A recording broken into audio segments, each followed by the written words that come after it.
Salut à tous, alors aujourd'hui petite vidéo sur les Camponotus variegatus. Donc là aujourd'hui on aura ver de farine, trophalaxie, physiogastrie, petit couvain, lagine, les majors, etc. etc. C'est parti. Allez, c'est parti. Là j'ai mis le ver de farine. Donc comme je viens de bouger tout ça, pour l'instant tout le monde est rentré dans le tube. Et là ça commence à sortir comme vous voyez sur les images. Donc j'adore cette lumière, on voit bien, film à compte toujours comme ça permet de bien voir tous les détails de cette fourmi qui est très élancée, qui n'est pas du tout massif. Et vous voyez, on voit bien les palpes, on voit bien tout ça quoi. Donc voilà la toute première fourmi qui vient de voir le ver de farine.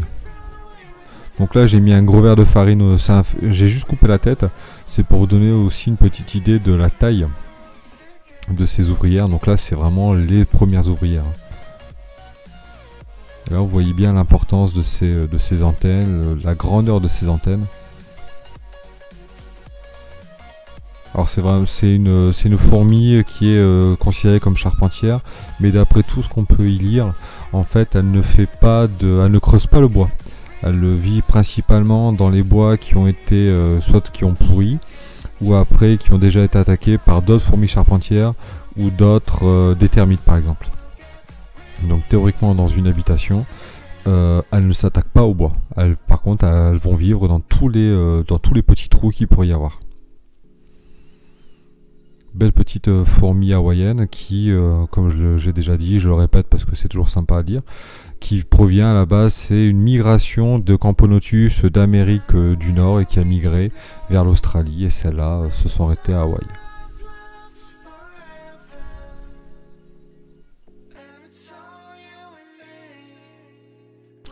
Alors ça fait plusieurs minutes que j'ai mis ce ver de farine dans l'aire de chasse.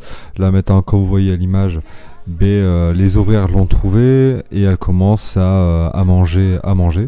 Donc ce qui est bien dans le ver de farine, c'est que dès qu'on coupe la tête, en fait, il y a comme du jus à l'intérieur et ils n'ont plus qu'à manger ça.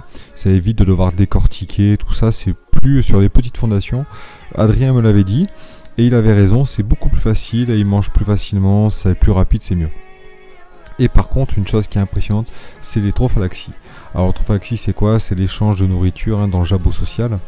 Donc et regardez, donc là vous en voyez deux, une troisième qui s'y refait, et le maximum que j'ai vu jusqu'à présent c'est 5. Donc là ces images sont super intéressantes parce qu'on voit bien l'anatomie de ces petites ouvrières et surtout les trophalaxies qui sont très sympathiques. Vous voyez là il y en a 3, il y en a une quatrième en dessous qui vient de sortir. C'est difficile aussi d'avoir toujours à chaque fois la bonne image quoi. Mais là c'est nickel.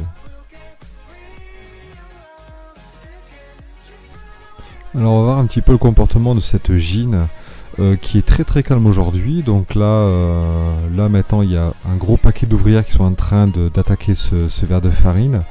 Et pourtant tout le monde reste calme.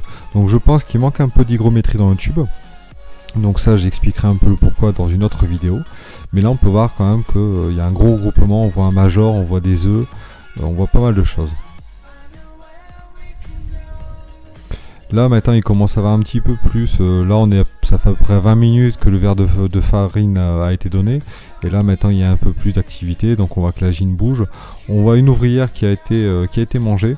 Et là elle se bat avec sa grappe d'œuf, donc là elle est cachée derrière la gine mais elle est là. Et là on voit les mandibules ouvertes, là la gine cherche à manger. Mais pour l'instant il n'y a aucune ouvrière qui lui donne. Mais voilà, là on voit que maintenant elle a compris et que tout le monde essaie de réclamer un petit peu la part du beefsteak quoi. Alors vous voyez là vous avez une belle physiogastrie. Donc là vous voyez bien qu'elles ont bien mangé quoi. Donc derrière on a ces cocons. Là on voit quelques cocons, on voit aussi des larves. On a vu des œufs, on voit que la colonie se porte bien. Là on voit encore des trophalaxies. Là on voit un major tout en haut, c'était le premier à l'heure actuelle maintenant. Ce matin j'ai regardé, j'en ai trouvé 2. Donc ça commence à progresser. Et là, voilà, dès que vous pouvez donner des insectes, des vers de farine coupés, quoi, des morceaux, c'est vraiment bien quoi. ça booste vraiment la colonie. Le pseudo-miella c'est génial, mais les protéines avec un verre de farine c'est nickel quoi. Et là on voit bien les gastres sont gavés quoi. Et là vous voyez, là il y a encore une trophalaxie à plusieurs. Là la gine vient de manger un peu. Ça n'arrête pas. Voilà, là j'ai filmé un petit peu, donc là on voit bien, elles sont toutes sur le... Enfin toutes, il y a 5-6 ouvrières qui sont en train de manger cette espèce de liquide dans le verre de farine, quoi. Ce qui est beaucoup plus facile. On va finir cette petite vidéo sur les Camplonotus variegatus sur ce couvain avec une jeune ouvrière. Donc c'est une espèce qui est franchement géniale à observer. Moi je vous la conseille même aux débutants. Il y a juste l'hygrométrie qui est vraiment important, qu'il faut vraiment respecter. Sinon voilà quoi. Si vous avez aimé, toujours pareil, le petit pouce bleu, continuez à vous abonner et moi je vous dis ciao ciao.